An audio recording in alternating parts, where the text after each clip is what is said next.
պատերազմի ավարտին իմ աղջիկը 10 օրեկան էր։ Եվ ես շատ խառը հիշողություններ ունեմ այդ պահի հետ կապված, որովհետև ես ֆրակցիայի նիստերի մի մեծ մասի չէի կարող մասնակցել, եւ իմ ուժեղ հիշողությունները այդ կապված են Թագուհի Ղազարյանի հետ մեր պատգամավոր, ով գիշերները գալիս էր մեր տուն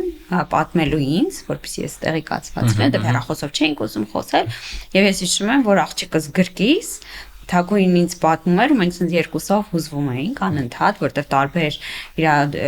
իրավիճակներ էր նկարագրում։ Ծանր իրավիճակ էր։ Հա, շատ բարդ էր։ Եվ հետո Թագուհին գնում էր տուն ու տենց մի քանի անգամ գալիս պատմում էր, կար իրավիճակ, որ ես ինքս էի ուզում մասնակցել, մենք ունեցանք մի քանի նիստեր արտագնա Աղվերանում օրինակ, եւ ես գնում էի մայրիկիս,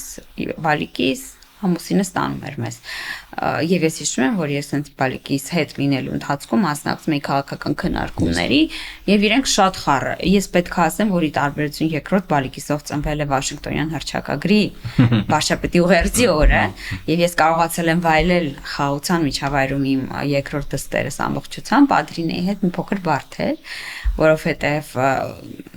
ես հիշում եմ, որ բալիկս մի օրեկան էր եւ Էրեբունի հիվանդանոցում էի եւ անընդհատ լսում էի զինվորներ բերող ուղղաթիռի ձայնը։ Այսինքն իհարկե ես որպես մայրի երջանիկ էի, որովհետեւ դա մի զգացում է, որ անկառավարելի է երեխայի ծննդի բերկրանքը, բայց իհարկե այդ դժվար էմոցիաները դրսում, փողոցում լարված իրավիճակ, ֆրակցիայում լարված իրավիճակ, կապված այն մարդկանց հետ, ովքեր լքեցին մեզ, շատ ծանր էր, բայց որոշումներ են կայացվել բարդ քաղաքական,